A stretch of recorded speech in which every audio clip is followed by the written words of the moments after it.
Sa takot at kawalan ng tiwala sa gobyerno, bunsod ng talamak na korupsyon ayon sa isang dating opisyal ng Bangko Sentral ng Pilipinas. Si Jason Rubrico magbabalita.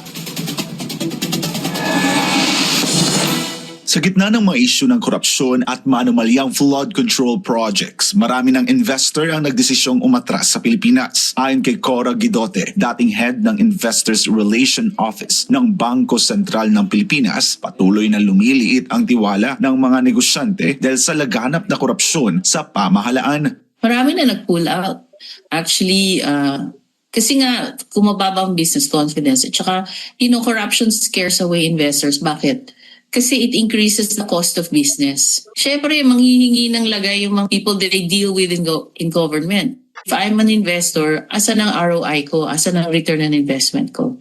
Wala, di ba? So I would rather invest in other countries where I can make more money and it will be easier for me to do business in those countries. Ayon kay Guidote, sa nakalipas na 3 taon, nagnegatibo ang net foreign direct investment sa bansa. Ibig sabihin, mas maraming kapital ang lumalabas kaysa pumapasok. Pag walang masyadong nag-invest, wala rin masyadong trabaho. So pag walang trabaho yung mga tao, there's a higher incidence of poverty. Dagdag pa niya, hindi lang sa mga flood control project at Department of Public Works and Highways umiikot ang issue ng korupsyon, kundi laganap din aniya ito sa iba't ibang ahensya ng gobyerno.